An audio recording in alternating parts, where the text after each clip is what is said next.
প্রথমবার টি-20 বিশ্বকাপে নেই বাংলাদেশ। অনূর্ধ্ব-19 বিশ্বকাপে সুপার 6 থেকে বিদায় সাবেক বিশ্ব চ্যাম্পিয়নদের। চারিদিকে যখন খুঁটখুঁটে অন্ধকার, তখন টানা 5 ম্যাচ জিতে নারী টি-20 বিশ্বকাপের মূল পর্বের টিকিট নিয়ে নিয়েছে জ্যোতিরা। ইংল্যান্ড বিশ্বকাপের চমক দেখানোর অপেক্ষায় টাইগ্রেসরা।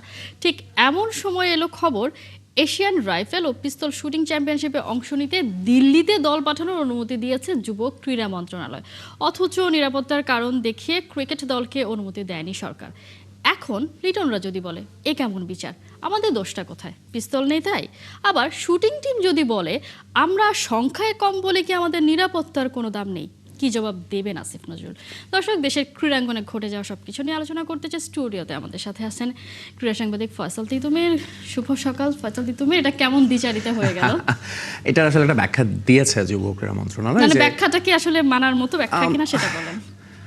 মানে আপনি যদি ক্রিকেটের স্কেলে চিন্তা করেন তাহলে হয়তো মনে হবে যে না, এটা আসলে কেমন বিচার। কিন্তু অ্যাকচুয়ালি যদি আপনি লজিক্যালি চিন্তা করেন যে এই পিস্তল টিমটাই আসলে মাত্র দুজনের, একজন কোচ একজন প্লেয়ার, এবং এটা নিয়ে তারা প্রচুর রিস্ক অ্যাসেসমেন্ট, সিকিউরিটি প্রোটোকল এগুলো নিয়ে তারা নিশ্চিত হয়েছে। ভারত থেকে আশ্বস্ত হয়ে তারা দলটা পাঠাচ্ছে। মুশকিল হচ্ছে ক্রিকেটে ওই নেগোসিয়েশন বা ওই রিস্ক মানে ম্যানেজমেন্টের হিসাবটাই রাখে নাই বাংলাদেশ। তারা প্রথম থেকে no, we don't want to go. ফলে ওই নেগোসিয়েশনের জায়গা ছিল না, কিন্তু এখানে আসলে নেগোসিয়েশন ছিল এবং নেগোসিয়েশন করেই বাংলাদেশ দলটা পাঠাচ্ছে।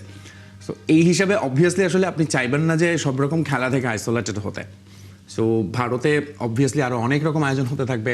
এখন আপনি যদি সবগুলো থেকে নিজেদেরকে মনে করেন আমরা ভারতে চাবো না, then it will be a problem for us. এই মুহূর্তে বাংলাদেশ যে স্ট্যান্ডসে দাঁড়িয়ে, মানে তারা যে জায়গাটায় ছিল যে আসলে ভারতে যাবেই না কোনোভাবে, এবং আমরা এমনও শুনেছি বোর্ডের পরিচালক বলেছেন একটা বিশ্বকাপ না খেললে কিছু এসে যাবে না। মানে আমরা সবাই খুব ভালো করেই জানি এখানে নিরাপত্তা যতটা না ইস্যু, তার চেয়ে বেশি ইস্যু ছিল দেশের সম্মানের মর্যাদা। এই জায়গাটা ইগো ক্ল্যাশ আমরা যদি বলতে চাই, তো সেই জায়গায় ইগো ক্ল্যাশ হঠাৎ করে আরেকটা জায়গায় কমিয়ে ফেলা হলো। সেই জায়গায় আসলে মনে হয় কিনা, বা ক্রিকেটটাই তো আমাদেরকে আসলে সব থেকে বেশি পরিচিতি দিয়েছে দেশের বাইরে। এই কারণে ক্রিকেটকে বলা হয় হচ্ছে আফিম, মানে আপনি মানুষকে নেশার মতো টানে না ক্রিকেটটা। এটা অনেক পপুলার গেম, সোশ্যাল মিডিয়া অনেক আলোচনা হবে। পিস্তল বা শুটিং, হু কেয়ার্স? এবং এটা নিয়ে আসলে আপনি গেলে বা না গেলে খুব বেশি সংখ্যক এটা মানুষের মধ্যে আলোচনা ফেলবে না, যেটা ক্রিকেটে ফেলে। ফলে আপনি যখন আলোচনায় থাকতে চান বা কোনো কিছু দিয়ে আপনি যদি পপুলিস্ট কোনো কিছু চিন্তা করেন, তখন আসলে আপনি সেটাই বেছে নেবেন যেটা দিয়ে মাস পিপলের কাছে যাওয়া যায়। ক্রিকেট হচ্ছে সেই মিডিয়াম, এবং অবভিয়াসলি এখানে বাংলাদেশ ক্রিকেট বোর্ড ধরুন স্পষ্ট একটা তারা বলেছে সিকিউরিটি রিজন, এবং সেই সূত্রে তারা যাচ্ছে না। কিন্তু এই ক্ষেত্রে সিকিউরিটি রিজন থাকলেও সেটাকে ওভারকাম করতে পেরেছে বলে তারা মনে করছে। ভারতের দিক থেকে ওটা বললাম আশ্বস্ত হয়েছে। কিন্তু এগেন এটাতে এই ডিসিশনটা তারা যে নিয়েছে, এটা নিয়ে হয়তো আমরা খুব সামান্য করে কথা বলছি, আপনি খুব বেশি এটা নিয়ে আলোচনা দেখবেন না। ফলে কাউকে জবাবদিহিতে আনতে হচ্ছে না, প্রশ্নের মুখে পড়তে হচ্ছে না এটা কেন গেল বা গেলে না গেলে ফিউচারে কি হতো। কিন্তু ক্রিকেটের ক্ষেত্রে এটা হবে এবং হতে থাকবে। একটা দীর্ঘস্থায়ী ইম্প্যাক্ট হয়তো এই ডিসিশনটাতে পড়বে, যেটা এই ক্ষেত্রে হয়তো না, শুটিংয়ের ক্ষেত্রে।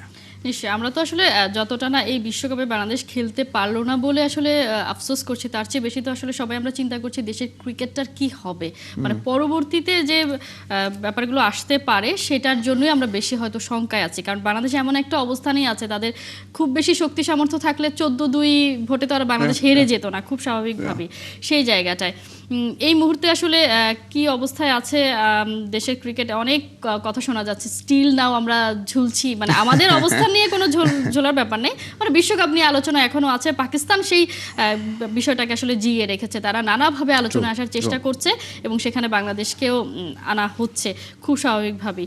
একটা মজার ব্যাপার হলো পাকিস্তানের যারা ক্রীড়া বিশ্লেষক বলি বা হচ্ছে সাবেক ক্রিকেটার আছে, তারা বলছে যে পাকিস্তান যে ডিসিশনটা নিতে যাচ্ছে বয়কটের, সেই ডিসিশনটা ঠিক হবে না বাংলাদেশের জন্য। অন্যদিকে ভারতের যারা আছেন ক্রীড়া বিশ্লেষক, এবং তারা আবার বলছে ভারত যে স্ট্যান্ড নিয়েছে সেটা আবার ঠিক হয়নি। মানে বিষয়গুলো আসলে কেমন যেন হয়ে যাচ্ছে। রাইট। প্রথমত হচ্ছে এই পুরো ঘটনা থেকে পাকিস্তানের যে ফায়দাটা নেওয়ার কথা তারা সেটা নিতে পেরেছে। ধরুন অবভিয়াসলি ভারত পাকিস্তানের সম্পর্ক কেমন আমরা জানি, এবং সেক্ষেত্রে পিসিবির জন্য একটা অপরচুনিটি ছিল বিসিসিআইকে আরেকটু কাঠগড়ায় তোলা, আরেকটু প্রেশারাইজ করা, এবং আইসিসির ডাবল স্ট্যান্ডার্ডটাতে পেছনে ভারতের একটা ভূমিকাটাকেই তারা এস্টাবলিশ করতে চেয়েছে। সেটা তারা করেছে। তারা দল ঘোষণা করেছে, কলম্বোর ফ্লাইট বুক করেছে, অস্ট্রেলিয়ার সঙ্গে আজকে থেকে তাদের প্রস্তুতি ম্যাচ শুরু হচ্ছে। তারা বিশ্বকাপের জন্য সব রকম প্রিপারেশন বলেছিল, কিন্তু আলোচনায় তারা বলছে যে এই কথাগুলোই বলছে যে ওই এক্সট্রা প্রেশার, একটা মিডিয়ার ট্রায়ালের মধ্যে ফেলা আইসিসি এবং বিসিসিআইকে, যেটা পিসিবির জন্য একেবারে একটা খুব মানে দুর্দান্ত একটা অপরচুনিটি, তারা সেই অপরচুনিটিটা গ্র্যাব করেছে। ফলে তারা আসলে বিশ্বকাপের জন্য সব রকম এক পা দিয়ে রেখেও বলছে যে শুক্রবার সিদ্ধান্ত জানাবে অথবা রোববারে প্রধানমন্ত্রীর সঙ্গে কথা বলবেন নাকবি।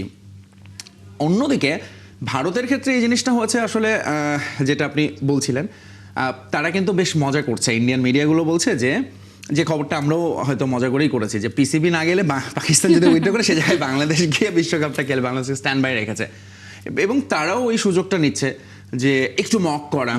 ভারতীয় গণমাধ্যম যেটা ধরুন বাংলাদেশকে নিয়েও করে এসেছে, পাকিস্তানকে নিয়েও তারা সেটা করার চেষ্টা করছে। বাট ওভারঅল সিচুয়েশন যদি বলেন, অবভিয়াসলি বাংলাদেশের জন্য তো এখন আসলে বিশ্বকাপের আর কোনো সম্ভাবনা নেই, চিন্তাও নেই।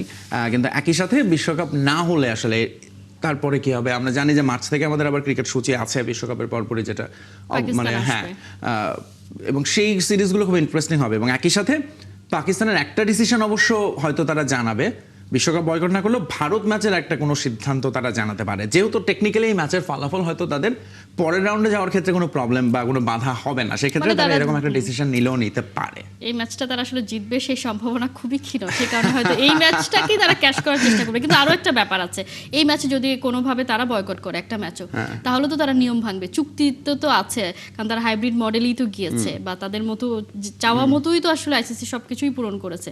সেই জায়গায় তারা যদি নিয়ম ভঙ্গ করে, তাদের জন্য তো আসলে পেনাল্টির ব্যবস্থাও আছে, সেই রিস্কটাও কি নিবে কিনা সেটা তারা হয়তো নিতে পারে, যদি তারা মনে করে যে এটাতে গ্রেটার ইন্টারেস্ট তাদের সার্ভ হবে, সেটা চিন্তা করলে যে হ্যাঁ এই ম্যাচটা না খেললে ওই যে আবারও ঘুরে ফিরে ওই সোশ্যাল মিডিয়ায় পপুলারিজমে যেতে হয়, যে তারা হয়তো এই সিদ্ধান্তটা খুব জনপ্রিয় হবে সবার মধ্যে, বাংলাদেশের মধ্যে, পাকিস্তানের মধ্যে, এবং একটা অ্যান্টি ইন্ডিয়ান সেন্টিমেন্ট যেটা তাদের ওখানে আছে, বাংলাদেশে হয়তো তারা এটাতে একটা হাওয়া দিতে পারবে, এবং সেটা থেকে তারা করলেও করতে পারে।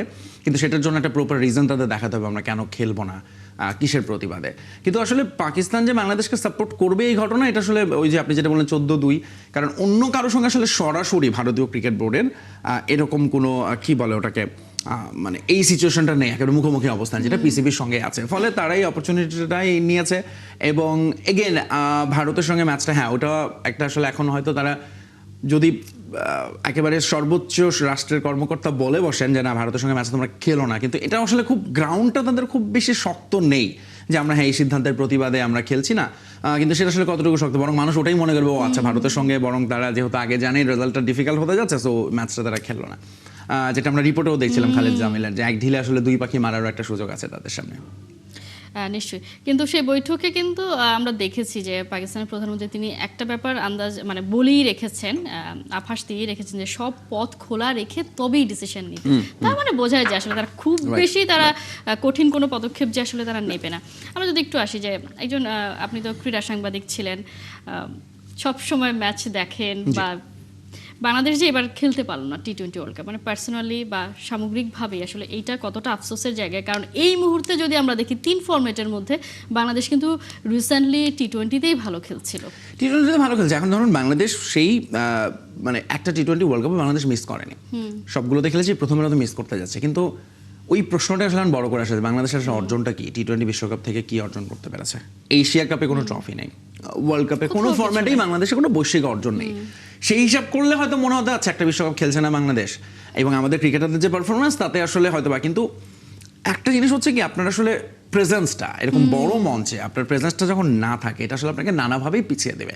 লেটস সে আমি আসলে এই কথাটা ধরুন একটা খুব সাধারণ এক্সাম্পল দিই। ধরুন আপনি এখন বিশ্বকাপের সময় আপনার চ্যানেলে অনেক রকম আয়োজন হতো, শো হতো, কিন্তু সেগুলো থেকে আপনি যখন করবেন না, মানুষজন কিন্তু তখন আসলে এখান থেকে আপনাকে মুখ ফিরিয়ে নেবে। সো এগেইন বাংলাদেশের জন্য আসলে এই সিচুয়েশনটা হচ্ছে যে বিশ্বকাপের মতো জায়গায় বাংলাদেশ নেই, এবং বাংলাদেশের পরবর্তীতে কি হতো, বাংলাদেশ ওয়ার্ল্ড কাপে তো কিছু না কিছু পারফরমেন্স করতো, একটা দুটো ম্যাচ জিতো হয়তো বা, এবং খুব ভালো কিছু করতো, আলোচনা হতো, এবং ওই যে নিজের প্রেজেন্সটা ঠিক থাকতো। কিন্তু এখন একেবারেই নেই সিনে।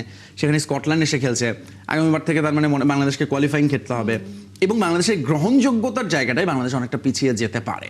এর বাইরে অবভিয়াসলি টাকা পয়সার কথা যদি বলি বা আদার্স ফিউচার সিরিজে, কিন্তু এই সব কিছুর বাইরে ওই যে প্রেজেন্সটা আসলে খুব ইম্পর্ট্যান্ট, যেটা আপনি সারা বছর ধরে যাই করেন না কেন, মানুষ দেখে আপনি বিশ্বকাপে কি করছেন, দ্বিপাক্ষিক সিরিজগুলোতে আপনি যেরকম পারফরমেন্স করেন। ফলে বাংলাদেশের সেই অপরচুনিটিটা মিস হলো, কারণ এই জায়গাটাতে আসলে সবার চোখ থাকে। বাংলাদেশ ধরুন কেন এখনো ঘুরে ফিরে আমাদের 2007-এর ভারতকে হারানোর একটা ম্যাচের কথা আলোচনা করে, কারণ দ্যাট ওয়াজ ওয়ার্ল্ড কাপ। তো that is something really really big, যেখানে বাংলাদেশ থাকছে না এবং ওরকম কোনো বড় কোনো পারফরমেন্সের সুযোগ নেই। কিন্তু ওভারঅল আপনি যদি চিন্তা করেন, বাংলাদেশ এমন কি মহাভারত অশুদ্ধ হয়ে যাচ্ছে? অ্যাকচুয়ালি কিছু না, বাংলাদেশের কোনো আপনি রিসেন্ট ওয়ার্ল্ড কাপগুলোতে কোনোটাতেই না চ্যাম্পিয়ন্স ট্রফি, না ওয়ার্ল্ড কাপ, না T20 ওয়ার্ল্ড কাপ, না এশিয়া কাপ, কোনোটাই বাংলাদেশের পারফরমেন্স ওরকম আহামরি কিছু নয়। ফলে মানে একেবারে তারা না খেললে যে আসলে ক্রিকেট অনেক পিছিয়ে যাবে সেটা ঠিক পুরোপুরি বলা যাবে না, বরং আমাদের যে বেসিক প্রবলেম যা ছিল তাই আছে। আপনার BPL 2012 সাল থেকে শুরু করে আজ পর্যন্ত যেরকম ভাবে চলছে, বরং আস্তে আস্তে ডাউনফলই হচ্ছে। ঘরোয়া ক্রিকেট এই বছর মাঠে গড়াচ্ছে না, এগুলো কিন্তু প্রত্যেক দিনের ঘটনা বাংলাদেশের ক্রিকেটে। ফলে এই জিনিসগুলো যখন চেঞ্জ না হয়, আপনি একটা বিশ্বকাপ মিস করছেন, ঠিক আছে, লেটস টেক আ ব্রেক। আপনি মাঝে মধ্যে হয় না সামনে দৌড়ানোর জন্য কয়েক পা পেছনে যাওয়া, বাংলাদেশের জন্য এটা যদি পেছনে যাওয়ার সুযোগ হিসেবে মনে করতে পারে বাংলাদেশ ক্রিকেট বোর্ড, এবং এখন তারা এই জিনিসগুলো হয়তো ফাইন টিউনিং করে সামনের দিকে আবার এগোনোর প্রস্তুতি নিতে পারে। বেশি এক্সপেন্সিভ হয়ে গেল না, মানে পেছনের স্টেপটা অবভিয়াসলি। কিন্তু ধরুন এইটাই প্রবাবলি ইট ওয়াজ কামিং, যখন আপনি ওই যে আপনি একটু আগে বললেন না সব দরজা খোলা রেখে আপনি আলোচনায় বসে, বাংলাদেশ তো সেটা করেনি। ফলে কূটনীতিতে তো ওই জায়গাটাতে আমরা হেরে গিয়েছি। তো এই হারটা অলরেডি বাংলাদেশ মেনেও নিয়েছে, প্রেস কনফারেন্স করে তারা বলেছে। ফলে এটা যদি আপনি একবার মেনে নেন, তাহলে তো আপনার বাকি প্রবলেমগুলো সলভ করার ক্ষেত্রে আপনাকে ওই মন মানসিকতা নিয়ে এখন আসলে এগোতে হবে। হ্যাঁ, এক্সপেন্সিভ, বাট ইয়েট আমার মনে হয় যে একটু ব্রেক করে পেছন থেকে আবার শুরু করেন না, দেখা যাক কি হয়। দেখা যাক। আপনি বলছেন রিয়েলিটি মেনে নিতে, তাহলে সবকিছু আসলে খুব সহজ হয়ে যায়। নিশ্চয়ই সহজ হয়ে যাক, সুন্দর হয়ে যাক। তারপরে প্রতিদিনই কথা বলার সময় একটা আফসোস আমাদের প্রত্যেকের কণ্ঠেই থাকে, বিশ্বকাপে নেই বাংলাদেশ। সবকিছু ঠিকঠাক হয়ে যাক সে প্রত্যাশা আজও রাখতে চাই। তিতুমির অসংখ্য ধন্যবাদ। ধন্যবাদ আপনাকে। দর্শক, দেশে ক্রিকেট নিয়ে আলোচনা করছিলাম, আমাদের সাথে এতক্ষণ ছিলেন ক্রীড়া সাংবাদিক ফয়সাল তিতুমির। আর এই ছিল এখনকার খেলা যুগে। সরাসরি সংবাদ অনুষ্ঠান দেখতে চোখ রাখুন ৭১ ফেসবুক পেজ, আর সাবস্ক্রাইব করুন ৭১ ইউটিউব চ্যানেল। ৭১-এর সাথেই থাকুন।